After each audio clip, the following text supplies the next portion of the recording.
Oops. Nope, doesn't look right. Technical difficulties. There we go.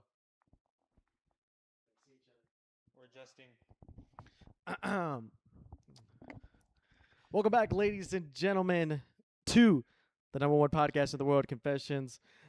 We hope that y'all enjoyed the break that y'all had from us, because now the break that y'all had is over. Y'all have to put up with us each and every single week from here on out. And so I go ahead and I warn you that we will no longer be taking any more breaks. We are back. It's been a little over 2 weeks since we last recorded, and here we are, me, Raju, brother Jerome in spirit, and today we're trying something new. If you follow us on our social medias, if you haven't, please follow us on our social medias. That's where we give you all the updates, and we kind of warn y'all ahead of time that we're going live. But we have something brand new that we're starting. I would say this is a new chapter in the number one podcast in the world. Confession, subscribe if you haven't already, and we're we're essentially going to the next level, and that's how I want to describe it. And I think me and Roll have a lot today that we want to share with y'all, and it's gonna be a little different. So bear with us, because this is It's our new. this is new. This is new for the both of us, but this is all what we are attempting to do today, and from here on out is deliver to y'all better quality content, and not just read and recap, but fully dive in and give y'all more of what we believe and more of what we learn from the word, because I think Raul described it best. We had this conversation in private, um, but he's just kind of saying like it's kind of like a lecture, like we just kind of read stuff Yeah.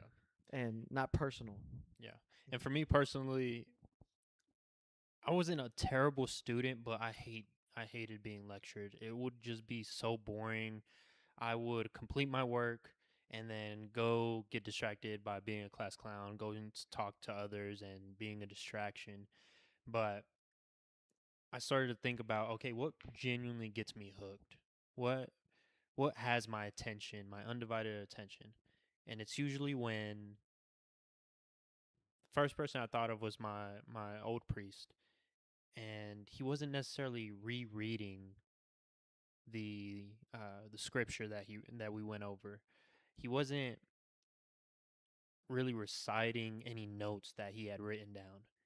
He was prepared going into it. He already knew the content, and you can just feel the passion and the energy behind it. And he would have everyone's attention. Like everyone would listen and everyone would be paying attention and actually learning. So I brought that up to Derek just what this past week, and we decided that yeah, we want to take another step forward in this journey, another level up, and we want to do better. And I think that's where we're at. It's going to be something new, so bear with us. But I believe that Derek and I are very prepared going into this, and I'm looking forward to seeing what we're able to produce. Absolutely, and I think this is the first attempt at fully embracing what it is that the number one podcast is all about growth through faith, but not coming at it unprepared. I think this new chapter, it starts with that key word of preparation, being prepared, coming in, knowing and understanding what we're going to be talking about before we even get there. Because just to be honest with y'all, we would show up and we would start reading and we wouldn't even know what we were reading. We would say that kind of as a, well, like, hey, this is kind of a reason to watch, is because hey, we're reading this in real time just like y'all are. But then it would lead to us kind of not knowing what we're talking about, going in circles. And in this case, we're still going based off of the readings that we've been reading these past couple months. We're on the same journey, but it's just now we're coming into it with a message from our hearts, from what we've read, what we've studied, and we're going to give it to y'all in its entirety. And I don't know, I'm excited for it, and it's going to be a new test for us. But just going on to the next level, and then, oh yeah, if y'all haven't noticed, we are in a new setting. This is the crew house. This is the confession slash crew house, Bachelor pad. the bachelor pad. Um, this isn't our entirely brand new setup. We're gonna have an entirely revamped, modern setup for the podcast. It's gonna take a little while. It's under construction. It's under construction. We need some time to get it fully done. So as of right now, this is the temporary layout and setup. Of course, it'll be adjusted once there's 3 of us in here. But for today, this is the new layout and kind of the setting y'all can get familiar with for the time being. But without further ado, I believe it is time to get into the number one podcast in the world. And I don't know. Do you want to start us off? You want to lead us off? Sure. Okay. With the prayer. Okay.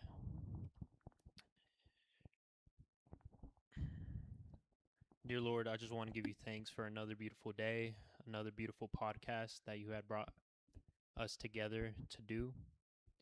I ask that you continue to guide us, that you continue to lead us, and you continue to help us grow closer to you, Lord. I ask that you continue to allow us to spread your word to our viewers, Lord, that you help them as well to grow and to prosper along in their journey as well, Lord. I ask that you lay a healing hand on some family members that are going through some health problems as we speak, Lord, and that you protect them and that you help them grow from this moment, Lord. And once again, I can't praise you enough, Lord. I want to give you thanks and allow us to continue to spread your word the correct way, Lord. In your name we pray. Amen. Amen. Amen. And just so y'all know, we are in today's messages are out of Genesis chapter 30, Mark chapter 11, and Psalms chapter 5. Um, those are the 3 that we had been reading. So like I said, we're continuing in those books. So just so y'all know, we're going to be in Genesis chapter 30, Mark chapter 11, and Psalms chapter 5 for today. But I'll go ahead and I'll allow my friend Raul here to share with me and y'all what he got from this reading. And yeah, we'll go ahead and get right into it, brother. Okay. The floor is yours. Everybody give a round of applause for Raul. Round of applause. Thank you. All right. I'll be honest. I'm a little nervous. But we're here. And with God by my side, I can't lose. I have faith that he's going to allow me to spread his word and to share some insight on these 2 readings that we have done. So, starting off with chapter 30 in Genesis, I'll be honest, I had some trouble understanding it. I got very weird vibes from it. I saw a lot of envy, saw a lot of jealousy from this chapter, but there was some questions that did arise from it. Just overall, like, what do we do while we're waiting? What do we do while we're waiting on God? And the reason why I say that is because in this chapter, we go back to Rachel, Leah, and Jacob.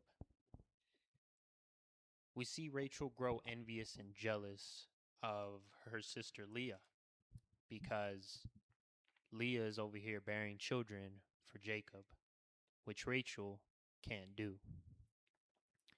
And the question that arose for me is, have you ever looked at someone else's life and just questioned, like, why them? Why not me?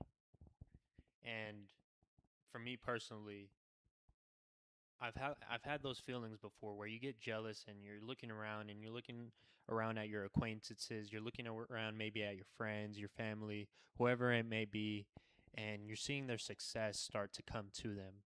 Maybe it's in love, maybe they're getting married, or maybe it's them having children and you're already wanting to have children, or maybe it's financially, they're having financial success, or maybe it's in their career, they're starting their career, it's up and running and they found their dream job, right?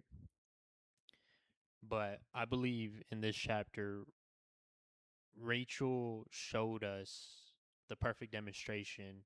I don't want to say perfect, but a great demonstration of what to do in those moments that you're feeling some type of way, that way of envy, of jealousy, right?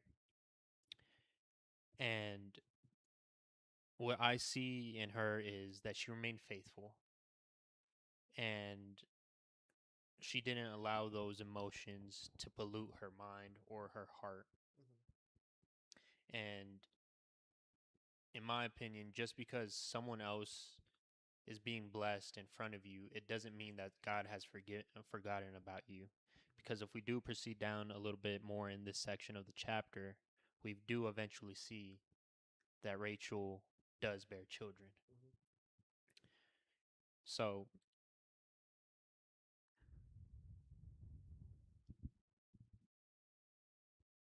the key takeaway that I mainly got was to continue to have faith and continue to do the right thing. And by doing the right thing, what I saw from her is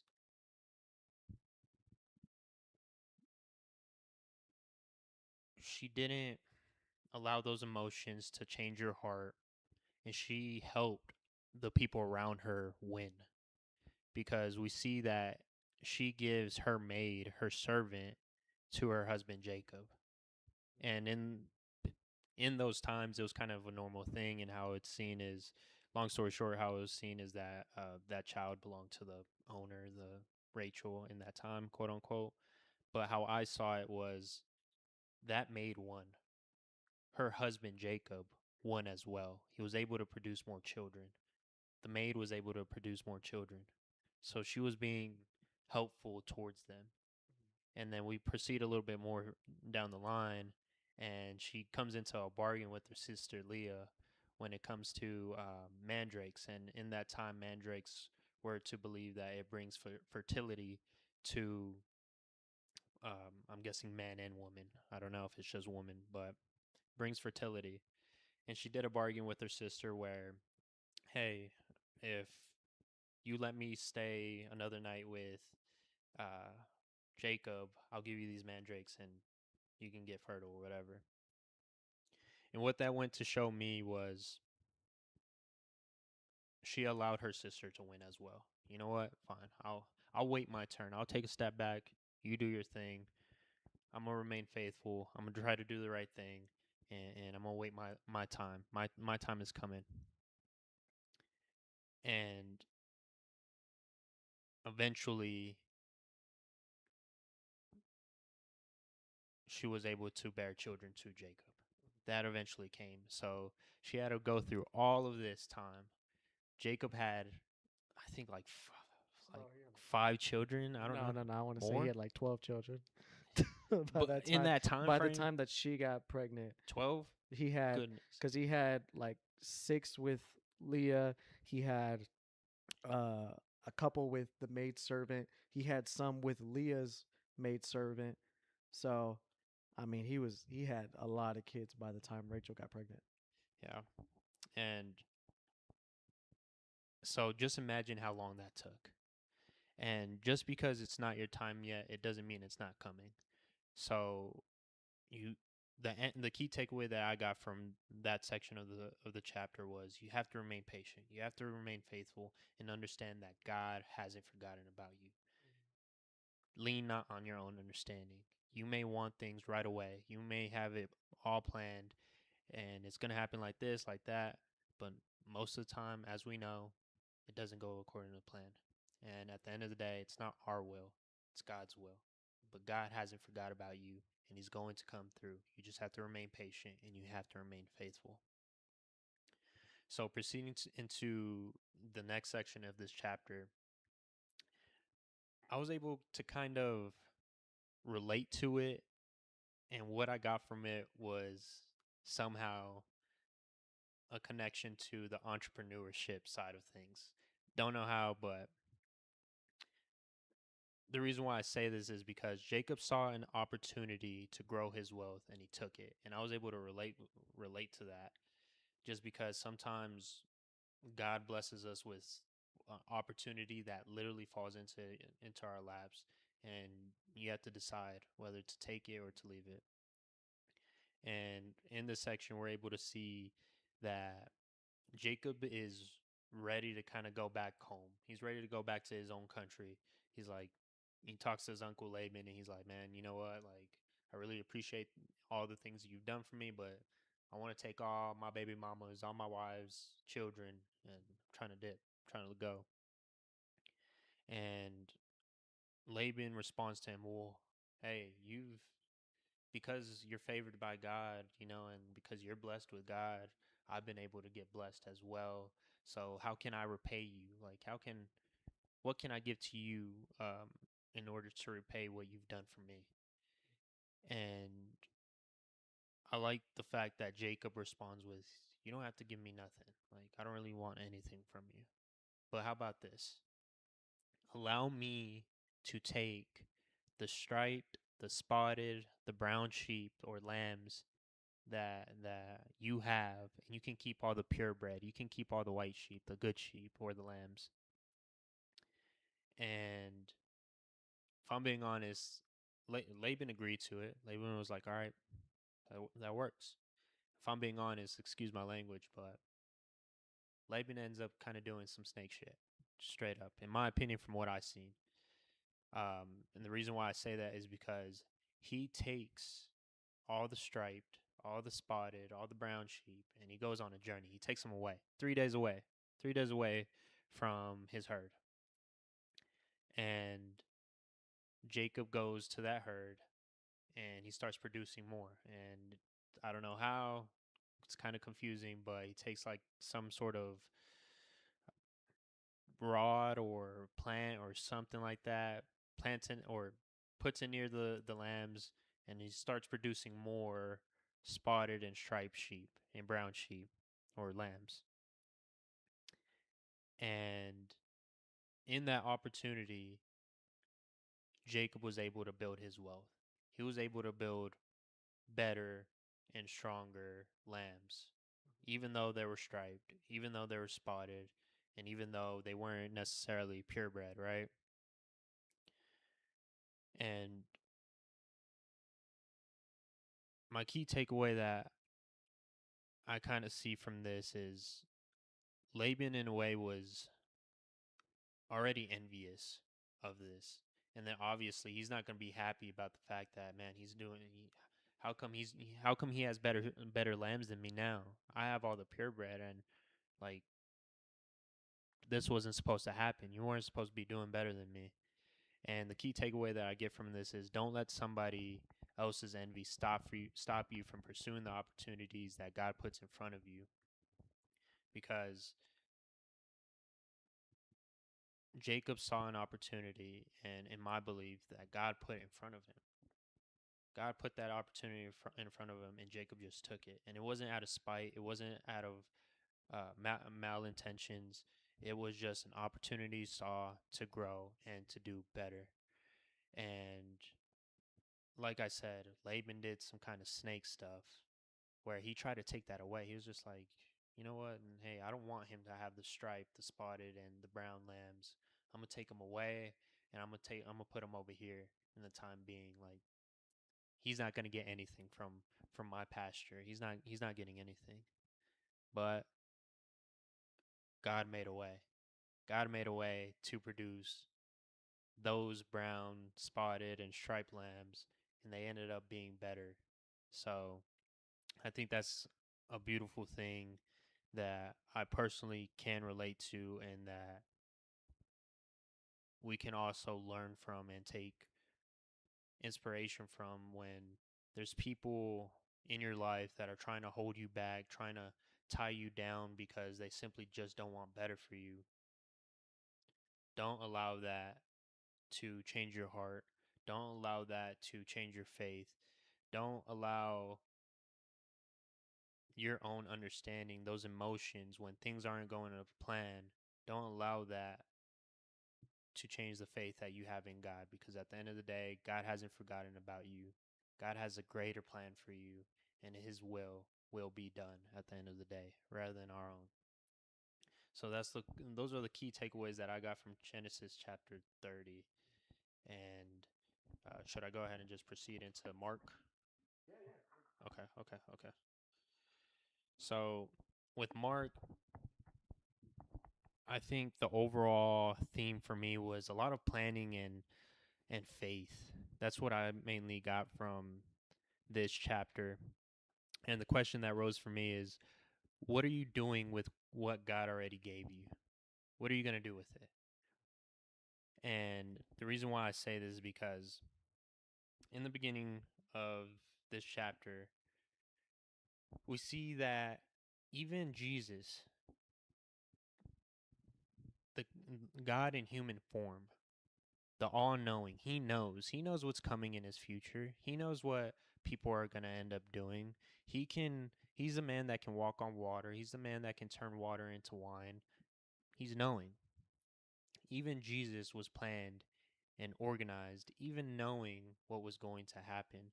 And in this first section of Mark chapter 11, we see Jesus, they're entering Jerusalem, and he sends out a couple of his disciples to go retrieve a colt from the villages up ahead, and he lets them know, "Hey, you're going to untie it, and you're going to bring it to me. And when the people ask you, hey, what are you going to do with that horse? Let them know, hey, it's for the Lord." And we're like I mentioned, Jesus is knowing. He's God in human form, and he himself was planned and organized with what he was doing. So the question that I ask next is, what are you praying for and what are you not preparing for? Like, are you just going to pray for uh, success and then not be organized in how you do certain things? Or, hey, are you just going to pray for example, a successful business or a successful entrepreneurship journey, but you're not going to be organized or have a plan going into it? You have to put in some sort of work going into your journey, because you can't just pray and just kind of give it up and just be like, oh, yeah, God's going to come through, and you put in no time and effort into it. No, you got to be organized about it. You have to be planned about it, and you have to put in the labor. And if we proceed further down into Mark chapter 11, we also see this section where Jesus goes up to a fig tree and he notices on the fig tree that it produces no fruit. And I don't remember, let me open back up what he says exactly.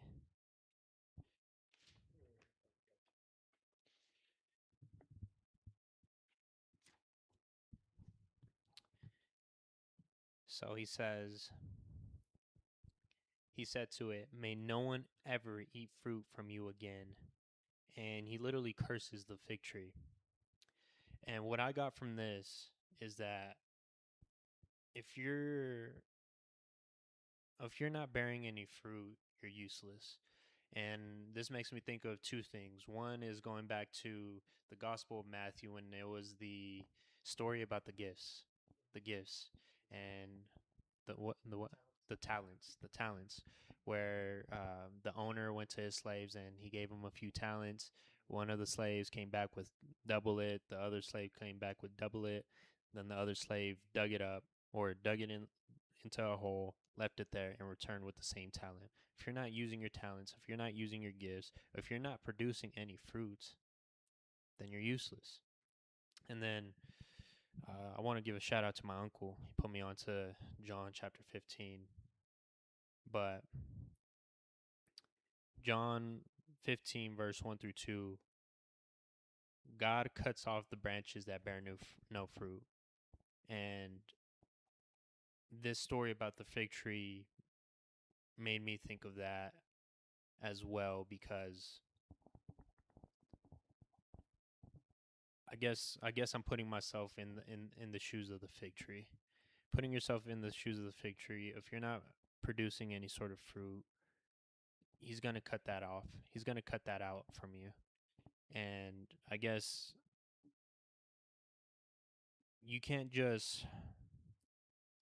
you can't just look at life and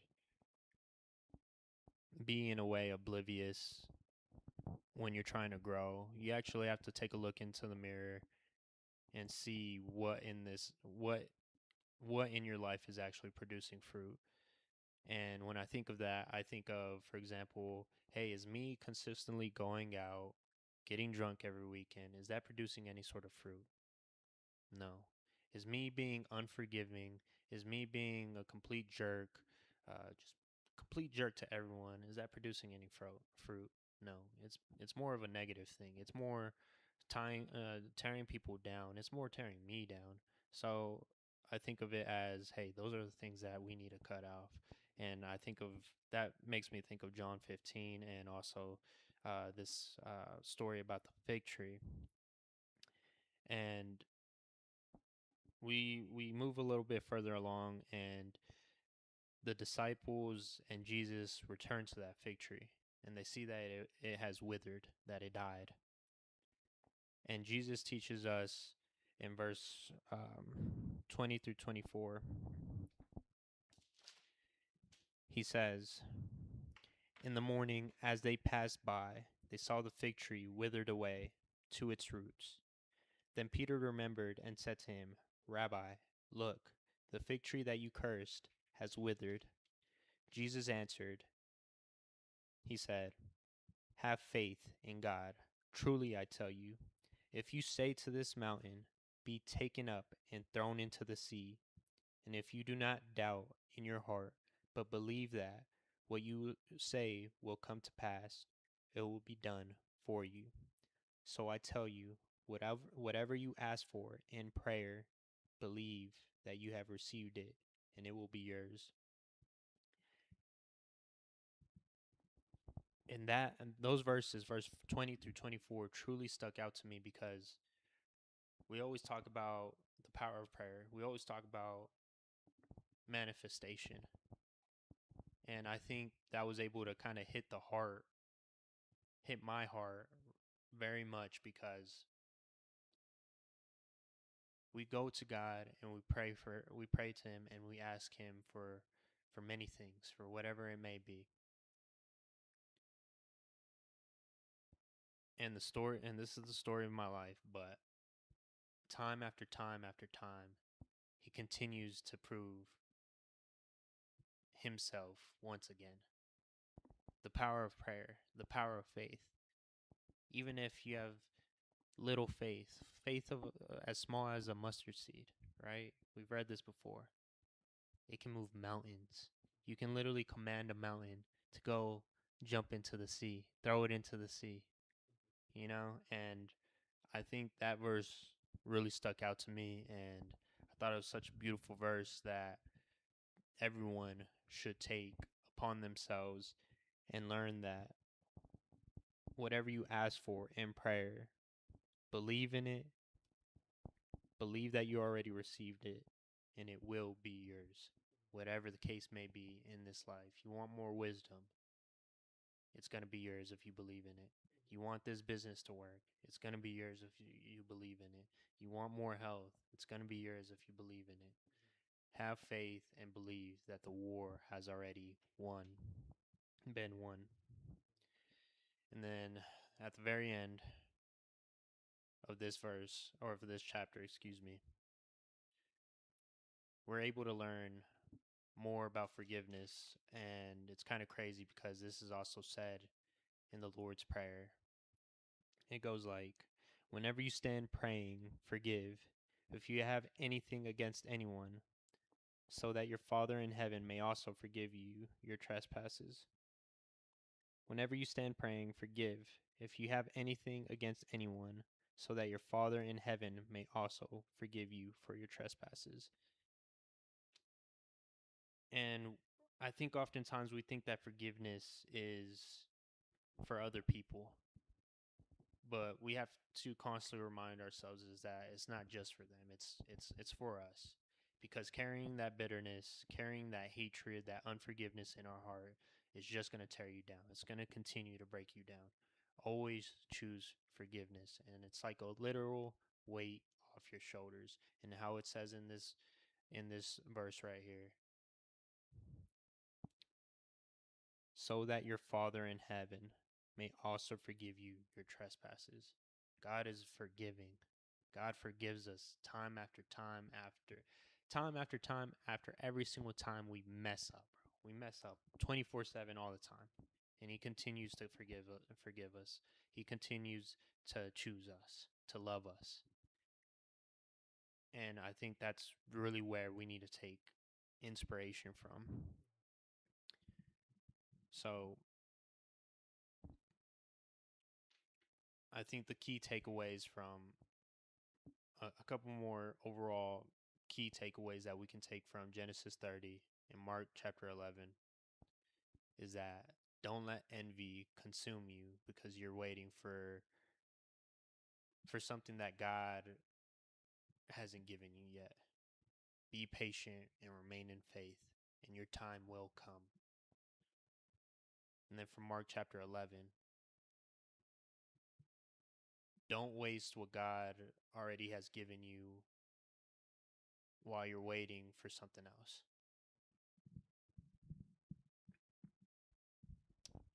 Yeah, I like those. I like those two kids, especially that last one, because I think we do get caught up in the, how do you say it? Whenever you live a life of comparison, or if you're someone who's never satisfied with life, because there's those type of people who are always chasing for the next, for the next. It could be a promotion, it could be a new relationship, it could be a new house. There's people that are consistently pushing the limits, and in a way, I don't think that's necessarily inherently bad to want more, to want better. But if you are seeking better in order to satisfy you, like you can't be content without it, then I think that's whenever you're missing the whole point. And that's whenever you bring up that last point about you're missing, you already have it, what you want. And I think that's a good thing to remind ourselves of constantly, because it it's so funny, we get so tunnel visioned and distracted that I recently, funny enough, I can tie this into the Odyssey, which I went to go watch. And in the Odyssey, Odysseus is passing through the sea where the sirens are at, and the sirens are singing, and he says that he wants to plug all of his men's ears with wax, right? And he says that he wants to be tied up to the pole, like the main pole in the middle of the ship that carries the flag, and he doesn't want his ears to be plugged in, but they'll tie him up, and he says, "I'll be the only person that hears the siren song." And so, of course, as the story progresses, they drive through the land of the sirens, or the sea where the sirens are at, and you just see Odysseus like screaming and agonizing in pain, suffering. It's like all of his life's pain and trauma came out in one moment. And then afterwards, after they got out of the vicinity of the sirens, his men unplugged their ears, untied him, and asked him, "Well, what was it like? What did you hear?" And he says, "It was all the things that I thought I wanted, and all the things that I failed to reach. But at the same time, it was the things that he had lost that he didn't realize was what he had. Like that was the thing that he needed." So he was basically saying that it was all the things that he thought he wanted in life, but all the things that he had that he lost and couldn't get back. And that was kind of that's what made the hearing the songs of the siren so devastating, was because you had it with you, but then you lost it, and then you didn't realize it until after it was gone, that that's what you needed the entire time. But the pain of not knowing that you can never have that ever again, and not appreciating it while you had it, that's what makes it so tragic. And that's just I don't know, that's just a tie-in that I thought of from that. But I think it's true. I think we all struggle with living in the now and embracing what we have today, even if it's not very much. The bare necessities that we do have, the health, family, I think those are enough to say, yeah, we got it. We got what we need. And the rest of it just cherry on top.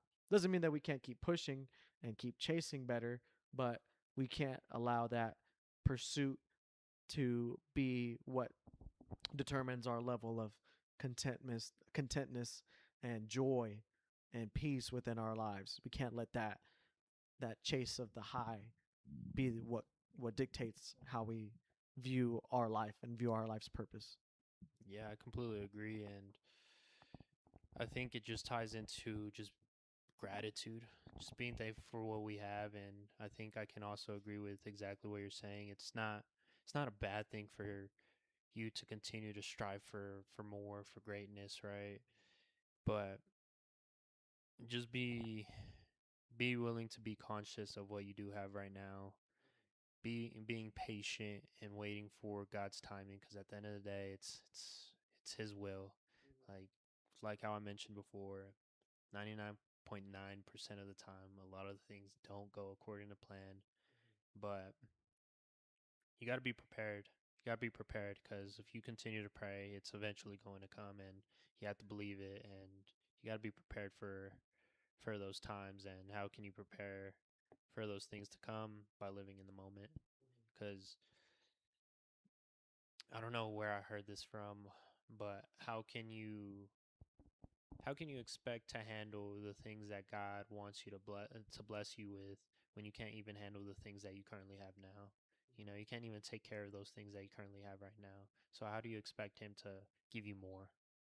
Like, how can you expect that? So, um, just remain in your faith, be patient, forgive, and And oh yeah, and your point about planning as well, because I think we talk about how we want things in the future, right? Like, this is gonna be the number one podcast in the world.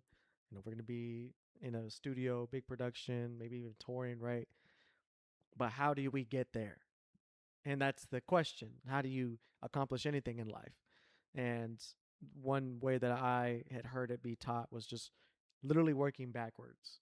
Okay, so this person that is the podcaster or that. Okay, so how did he get there? What does he do in his day to day? Well, he spends times in meetings, he spends times recording, he probably plans out his material, he goes into the podcast.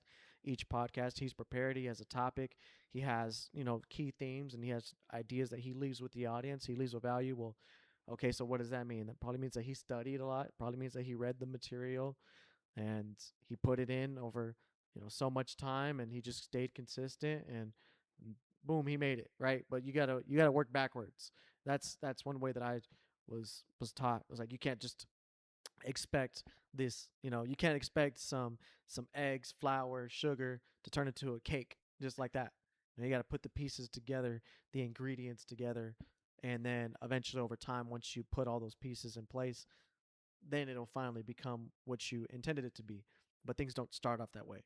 It starts off very basic, doing the boring stuff and doing the things that you don't want to do consistently over a long period of time, and then it manifests at the end. We look at the end result and we think that they always had it like that, and maybe they did, but for most people, what they have, what you see, there's a whole story, a whole journey that they went through beforehand to get to that. So it's another thing that uh I heard said it was from Shannon Sharp. He said, "Don't ever judge a man at where he's standing, because you have no idea how far he's came." exactly. So he might be standing and he might be, normal life. Maybe he's renting an apartment, got a normal job, got a nice little car, whatever, got a girlfriend, but you didn't know that just a couple years ago he was in prison and he was an addict. You know what I mean? He didn't know God, but now where he's standing at, he's saved. He has a job. He got his girl back. Maybe he lost it. You know what I mean? Like those steps. So we can't just look at people and say, "Well, he's a failure," because you have no idea what he's gone through to get to where he's at today.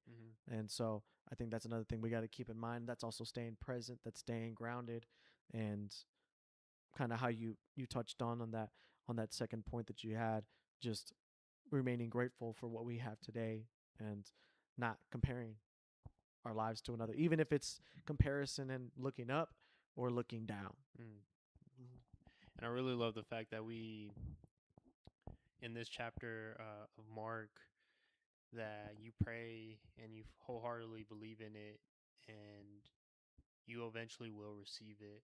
And it just brought up the thought for me is that we're headed that way.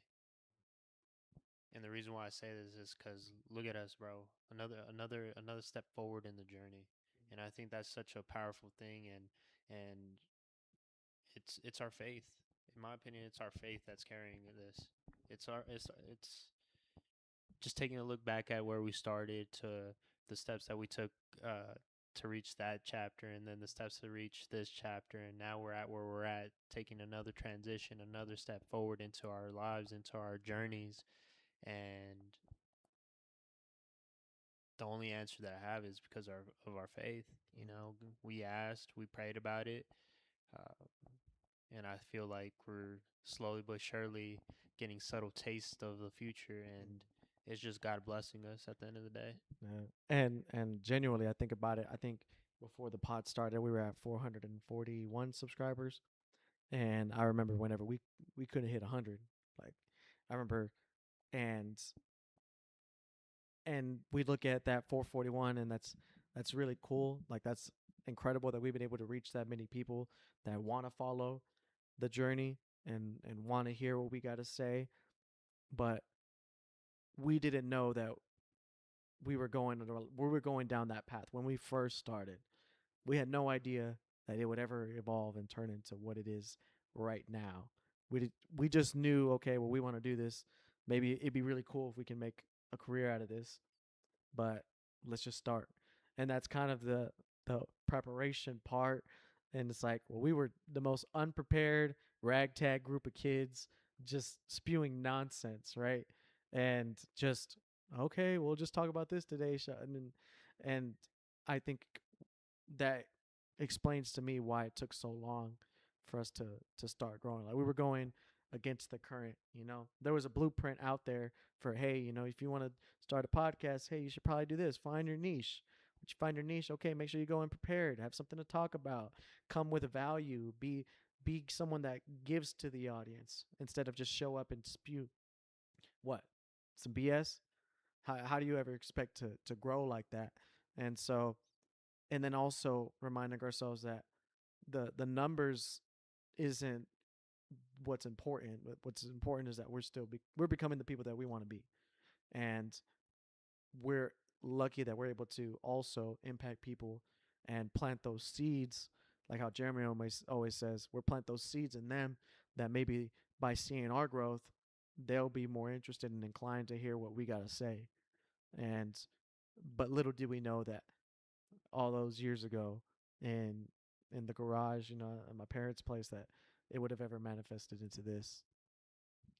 It feels as in a way we're going back to our roots because so many times that we've called each other out on like we need to be organized, we need to be prepared, and it isn't like it's still more that we can be prepared. It's more that we can be even more organized, and you know it's taking us this time, these steps, and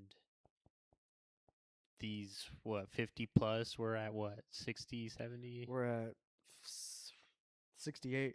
68 podcasts later, and Yeah. we're now just boom, boom, boom. Okay, got to get more organized about this. Got to be more prepared about this. We actually have to know what we're actually talking about rather than just going in there, reading, and then all right. What comes to mind? Yeah.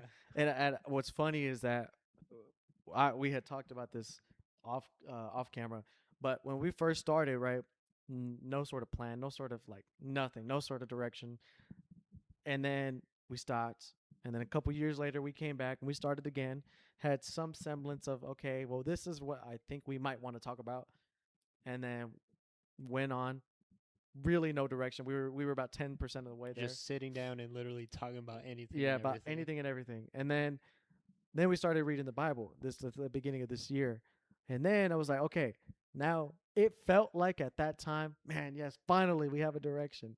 Finally we got it. We took a huge step. It was like a major jump for us. And then now during this break, we realized, man, we really didn't. We thought we were already all the way up here, but then we just realized, okay, no, we thought we took a giant leap. No, we took a small step. And so now it's like, okay, there's ways that we can continue to improve and still get better. And so I guess what I would what I would urge y'all to do in the audience is evaluate your life. And you might think, okay, you know what? I took a big step. I took a huge leap. I improved so much. But have you really? Have you really made that big of a step? Or is this just a small stepping stone towards that extra leap that you should be taking now? Like, it, there's growth is great. Growth can be steady, growth can be little, but at some point you have to take that leap of faith and say, okay, I know that I've been putting this off. I know that this is what it could be.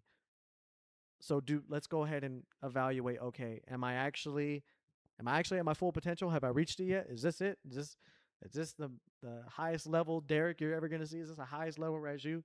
Is this the highest level version of you? Or is there another level to go to? And if so, okay, what do we got to do to get there to that next level? And most of the time, the dream version of yourself in your mind, they have certain habits and they have certain things that they do. And if you were to really ask yourself, okay, what is the future version of Derek do? What does he look like? Probably has a good physique, so I better be in the gym, right? He probably is financially stable, financially free. Okay, so I got to make sure I do plenty of work on this while I'm young so that I can build towards that in the future. He's probably very knowledgeable in the word, so I got to read, I got to study. Maybe he has a successful podcast. Well, I better get good at this thing, So like there's all these things that I attribute to my future self, and I got to start developing those habits now because otherwise I'll never have them habits. I'll never be that version of myself. And I'll always be this, right here. And so I guess I urge y'all to evaluate yourself, evaluate your life and ask yourself, are you really are you really at the level that you want to be at for the rest of your life? When are you going to take that next step? When are you going to take that next leap forward? That's what I would urge y'all to do. All right, you ready? Yeah, yeah. Let's get it. All right. All right. Now it's my turn. Real quick, this will be a great time for y'all to hit that subscribe button if y'all haven't already, and drop a comment, follow us on all of our socials. Do all that right now if you haven't already before I get started.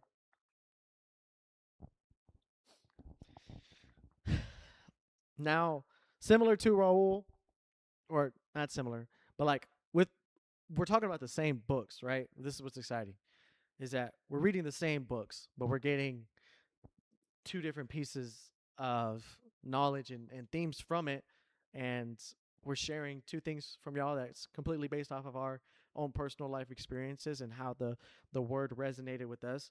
So my approach is a little bit different than Raul's, and so this is the start. And so I hope y'all enjoy it.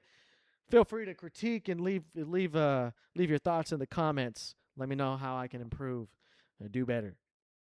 But I wanted to start off by asking a question. Is it possible to look like you're close to God, but in reality, you're not producing any fruit? I think you can judge people based off of their appearances. You can judge an object based on its appearances. But if it's not functioning correctly, then it's a facade. It's fake. It's not real. I think if you were to, for example, let's say you have a car, you look at it, it looks right, has wheels, has an engine, has all the motor and the components that it needs. Then you go inside of there and you turn it on and it doesn't turn on. Well, then that's a big disappointment. And so I think the three things that I wanted to ask y'all was, what does your life look like? What is actually going on beneath the surface level? And what is your life producing? And I think all these questions, what they all tie into is the story of the fig tree that we read in Mark chapter 11. And I'll just read that very quickly. We did earlier, but I'll touch back on it. In Mark chapter 11, verse 13, Jesus and the disciples were entering Bethany, and Jesus became hungry. So it starts saying that, seeing at a distance a fig tree in leaf, he went to see it, if perhaps he would find anything on it. And when he came to it, he found nothing but leaves, for it was not the season for figs. He said to it, "May no one ever eat fruit from you again." And his disciples were listening. So the fig tree looked like it should have fruit. It appeared like it was something that you could go and you can pick. I would imagine if you saw an apple tree, you're like, oh, that it looks like it's in season. You pluck, and there's nothing there, right? Or if you grab a watermelon, those are the hardest things to ever judge. Grab a watermelon, and it's like, oh, it looks good, and then you taste it, and it has no flavor. It's not sweet at all. It's the worst. So when Jesus cursed this fig tree, it reminded me, as you mentioned, of the talents, right? But it also reminded me of the parable of the seeds that he planted on different grounds. The seed that was thrown on the gravel, and it never sprouted anything because it never got rooted into any dirt. And then there was the one that was thrown into the bushes, or no, it was like thorn bushes, and that it spreaded some roots, but as it grew, the thorns choked the vine out so that it died and withered away. And then there was another one thrown on, I think it was like rocky ground. I can't remember exactly, but the fruits didn't get shallow enough, and the birds just came and picked it. And then there was the seeds that were planted on good ground and good soil, and they developed deep roots and they sprouted many fruits. And so what I see here is that this fig tree, it looked like it should have been producing fruit. That's why Jesus walked up to it, because he was hungry. He said, "Oh, there's a fig tree." But if this is one thing if there's one thing I take from it, is that God isn't impressed, God isn't satisfied by appearances. I think there's a lot of people who go to church. There's a lot of people who read their Bibles. There's a lot of people who proclaim to be a follower of Christ, but there's nothing outside of that that's done besides their words. And I fear this is a place that we've all found ourselves in a place that a lot of us stay stuck in, because maybe we're baby Christians. We go to church for the first time, second time, third time. It resonates with us, and we get all excited and on fire for God. And then life comes a couple of months later or a year later, and we leave all that behind. And then now here we are, a fig tree who looks like it should have been producing fruit. We got baptized. We went to the Bible studies. We read the Word. We gave our testimony to people. But here we are, some time later, and all of that, there's nothing else. It's all gone. And it's like going to the gym, right? You go to the gym, you build this great physique, you're healthy, you got the six pack, you're consistent with your diet, but then a couple years later, you gain that happy weight. You got in a relationship, you gain the happy weight, and now you're fat. It's like all that work that you put in at the beginning, what was it for? And so you're not going to look at this person and say, "Oh, well, you're not going to treat him the same way as you would the person that was in the gym, athletic, still looks like a good physique." You're not going to expect the guy who is fat to still be able to do the things that the man that was in the gym consistently can do. So I don't want what I hope is that y'all don't get caught up in those appearances, appearing like a follower, appearing like a believer. And a clear example within Mark is in Mark chapter 17, or Mark chapter 11 verse 17, whenever Jesus goes to the temple and he sees that there's people in there, tax collectors, that are buying, selling, and trading in the temple. And Jesus gets frustrated, and he begins to drive the people out, flip over tables, and he makes a big scene. And he says in verse 17, he says, "Is it not written, my house shall be called a house of prayer for all the nations, but you have made it a robber's den." Corrupting the place. It's a religious facility. You look at it, the outward appearance, oh yeah, that's a temple, that's righteous, that's holy. But what's taking place inside? What's taking place inside is corruption. It's theft. It's ugly. It's sin. So just because it appeared to be like a religious place, you walk into it and it's full of nothing but sin. It's full of things that should not be taking place in the house of prayer. And so what I think what I think of is, okay, how should we then? How can we be that type of believer that starts to produce fruit, continues to produce fruit? And in this is when I turn to Psalms chapter 5. And in Psalms chapter 5, King David is writing about a morning prayer. And he says in verse chapter, well, we'll just read it from the very beginning. Give ear to my words, O Lord. Consider my groaning. Heed the sound of my cry for help, my King and my God, for to you I pray. In the morning, O Lord, you will hear my voice. In the morning, I will order my prayer to you and eagerly watch. And what I hear right here is I hear David specifically asking in the morning when he wakes up, the first thing that he does is ask God, hey, God, I need your help here. Direct my steps. Let me know which path to go. In the morning, he's asking God, hey, listen to my words, and I will sit back, watch, and follow. That's what he's saying. And it continues to say in verse 8, O Lord, lead me in your righteousness. He asked God to lead himself. He's like, God, I know that I'm not righteous. I know I don't got all the answers. I know I don't got this all together. What I know is that I can go to you because you're a faithful God. I know that I can go to you and your righteousness is enough to lead me down a righteous path. And so what I'm thinking is we need to go to God and not just expect in our own lives for us to produce fruit and not do anything, kind of how you mentioned. But instead, okay, I need to be present minded and understand that there's no way I can do this alone. There's no way that I can just say a prayer one time and then expect the rest of my life to produce fruit and satisfy and please, not satisfy, but please God. I think that should be our goal as believers is it's not just, okay, get saved. Okay, I'm good. I'm not going to hell no more. Okay, let me live my life how I want to.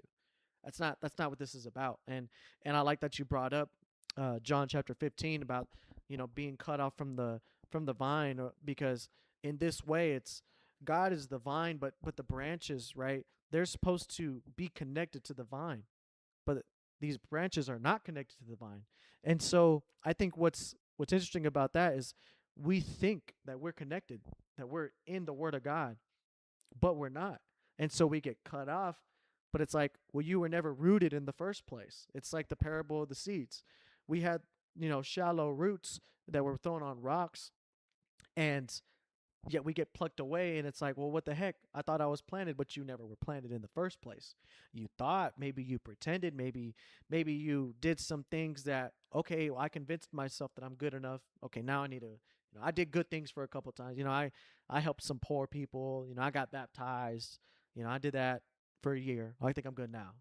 But that's not what it's about. It's about being rooted. It's about developing an actual relationship with God, continuously pursuing goodness, faithfulness, and in the morning, right? In the morning, asking God to just hear your voice.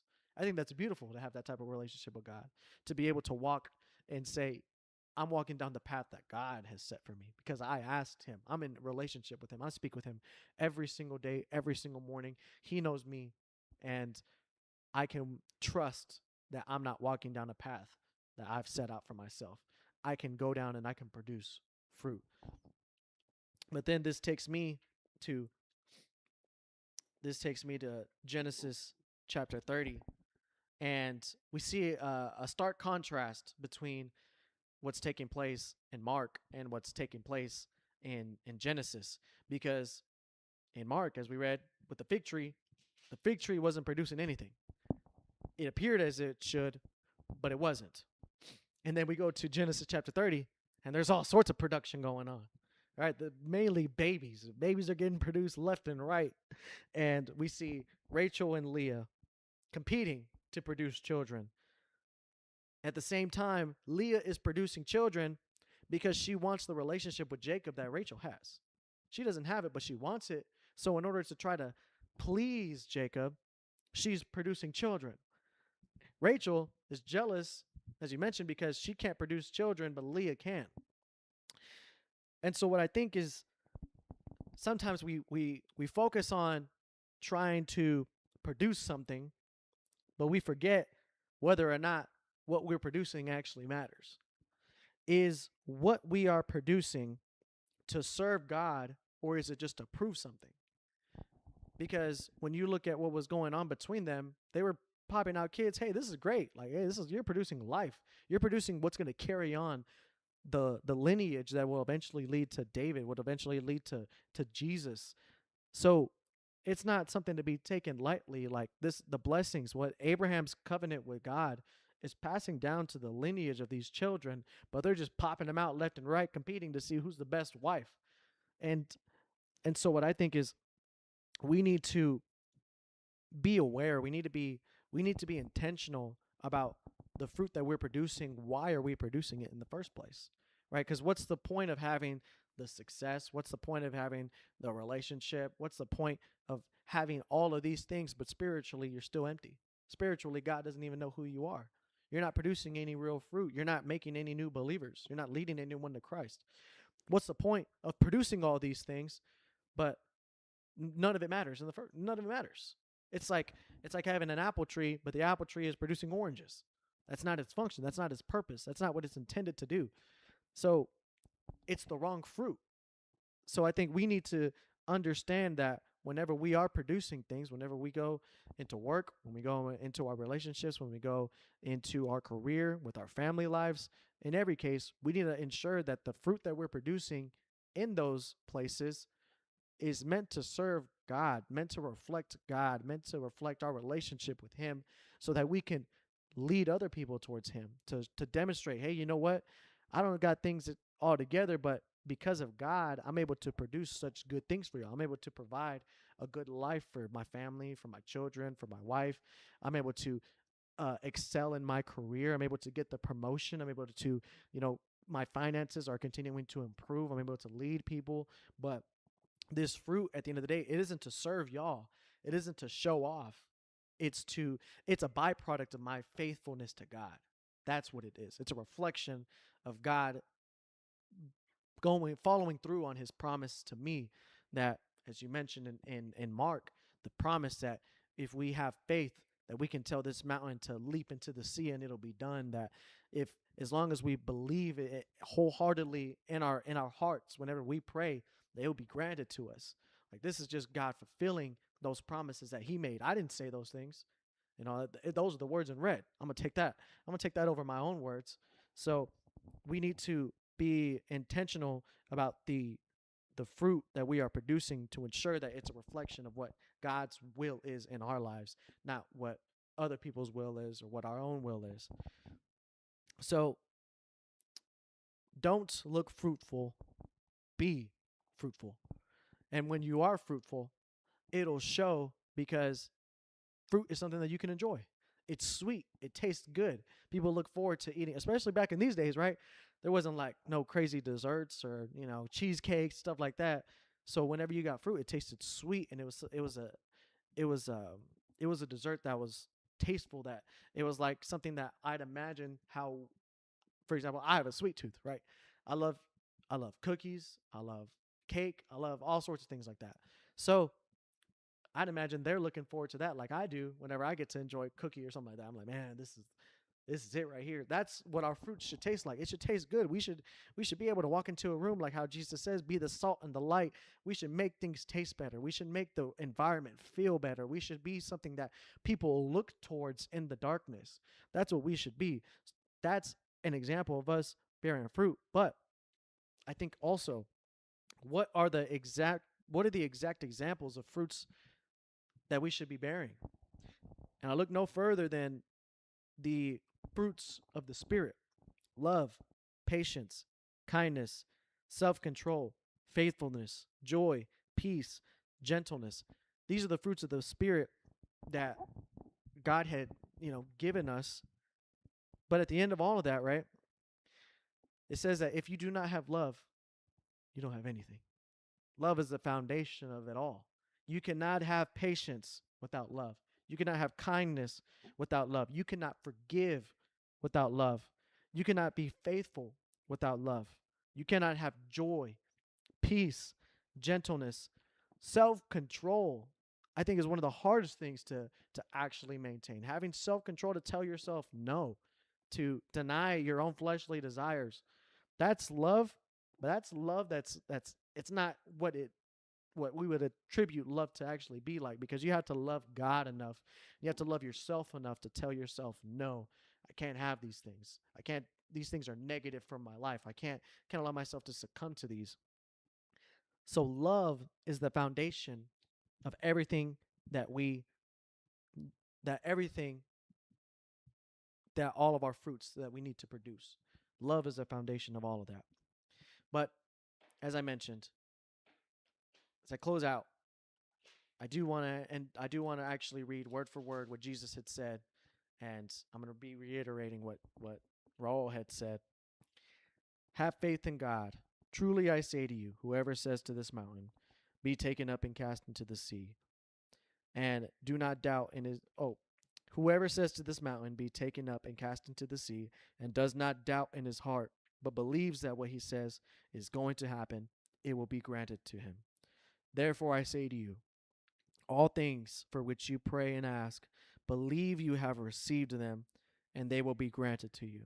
Whenever you stand praying, forgive if you have anything against anyone, so that your Father who is in heaven will also forgive you for your transgressions. But if you do not forgive, neither will your Father who is in heaven forgive your transgressions. It's important for us to accept that last part. That last part's the most important part. If we can read verses 23 and 24 and be like, yes, that's it right there. I just got to believe. That's enough. But that's not what it. You got to read the rest of it. It says you have to forgive. Otherwise, God can't perform anything in you. Your unforgiveness is what's going to inhibit you from being able to receive the blessing, from you being able to have your prayers answered. Forgiveness is what's most important. And so I go back to the questions I asked you earlier. What does your life look like? Is your life actually a product of God's love and God's faithfulness inside of you? But what's actually going on underneath? Underneath, whenever you're alone, whenever you're by yourself in the dark, that's whenever the true self comes out. That's what's everything that's underneath. That's whenever it manifests. What version of you do you become whenever you're by yourself? Is it that faithful, fruitful person that God has intended you to be? Or is it something completely else that you rather no one else get to know? You rather not show anybody else? And finally, what is your life producing? Faith without works is dead. It is through the works. It is through your fruits that you are justified. And so you have to be the fruit that you produce is going to be a reflection of your relationship with God. And so that's what I want to be able to leave with y'all today. Produce fruit. Look at your life. Reevaluate. And whatever is underneath, whether it's dark, whether it's ugly, let it out. Give it to God, because you do not want to be the fig tree that gets cursed for not bearing any fruits. You do not want to be the branch that gets cut off for being withered because you were never planted in God in the first place. As soon as you become planted in Him, then that's whenever you'll be able to produce fruit for everybody. But if you're not truly planted in Him, you'll never bear fruit. You'll never bear anything that pleases God. So I urge y'all today, plant yourself, root yourself in the Word, root yourself in God, like David did every morning. Talk to God, give it to Him, ask Him to guide your steps, ask Him to leave you with His righteousness, and that right there will lead you towards producing fruit that is pleasing to God. That's all. That was my message. Yeah, I really enjoyed. I think what I can take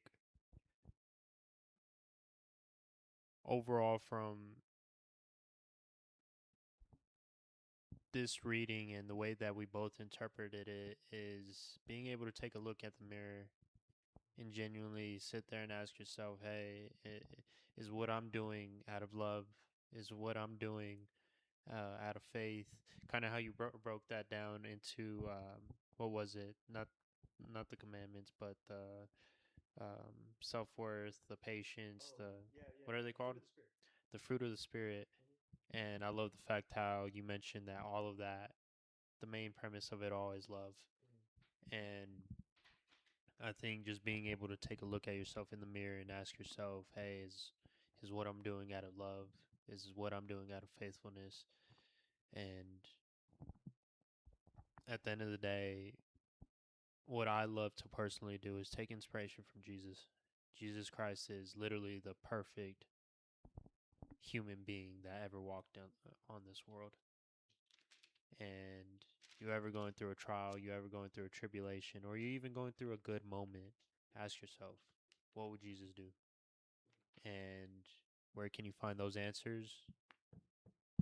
By reading the Word, having that relationship with God, praying to Him, and having that faith wholeheartedly, and He will give you those answers. He will show you the path. And I think that's just something that I can take from obviously the readings that we read and just after hearing you out and kind of doing my part as well. But yeah, it was kind of I really enjoyed this new in a way it's kind of a new direction and I see for me personally where I can improve. I'm like, all right, I got to be even more prepared now. But I liked it, man. I liked it. Yeah, that's how I see it too. But I think this is an example of the fruit. Yeah. We're bearing fruit right here, Mm. doing this out of love and out of gratefulness. I think what you said earlier was real powerful about gratefulness. Just being grateful can shift your entire perspective on life, and you will live it with much more joy, peace, and you'll be able to spread that love a lot more easier just by being grateful, because you can look at it and say, man, I got a crappy job, I got a crappy car, I barely got anything. But then you can say, hey, I got a job, I got a car, I got my health. You know what I mean? Like you just by flipping the way that you look at your life, by operating out of the lens of gratefulness, Mm. everything that you look at now, you're like, man, this is an opportunity, this is a breakthrough, it's great, and but we need to be more present minded about that, like how we touched on. And all in all, I think with the message today, I think it's exactly how you said, just taking a good look in the mirror, evaluate and be honest with yourself. Have that very tough conversation. Are you rooted in God? Are you rooted in the Word? Are you too busy, trying to look past in the future and not being prepared enough to be organized with your day to day, execute a plan?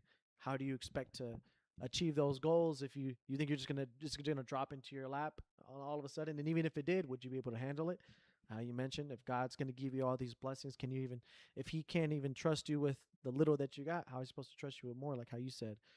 And so, I think for me, this is just a big look in the mirror. This is a big moment that you take a look and be honest with where you're at in life, and are you content with who you are? If you can truly say that, yes, I am, then great. You're the one out of a million. But if you're like the rest of us, then you'll look in the mirror and say, you know what? No, there's more. I can do more. There's more work I got to do.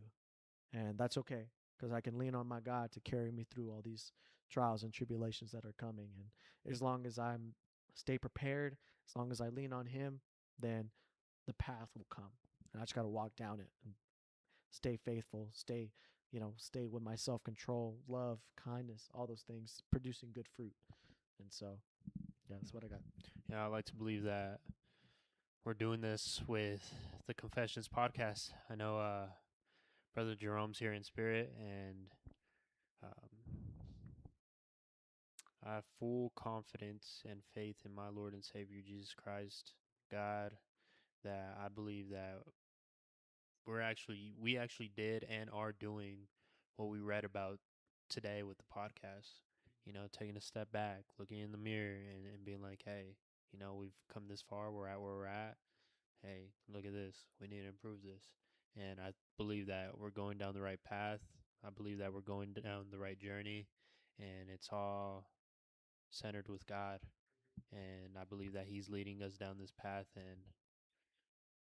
it's crazy, but I feel like little by little we're getting like those little tastes, the little taste of those fruits that are bound to come. And I'm just glad that we're able to obviously experience this together, and we're obviously able to share our wisdom and the word of God with the audience. And man, I wouldn't want to do it with anyone else but the number one podcast in the world, Confessions Podcast. Subscribe if you haven't already. Well, thank y'all very much, and you know, be calm in the comments, and you know, Criticize us, judge us, don't hold back. Let us know what y'all thought of this new, style. And it's funny because you're absolutely right. This is a clear example of what we talked about today. Just us evaluating where we're at, understanding we can do more, do better, and that's now we're executing the plan. And so that's exciting. So Yeah. that's just a little example for y'all. Hope y'all take inspiration from that. But without further ado, subscribe. Follow us on all of our socials. Follow us on Spotify if you haven't already, so you can get the audio version if you're those type of persons. But yeah, we'll catch y'all next week on yet another episode of the number one podcast in the world.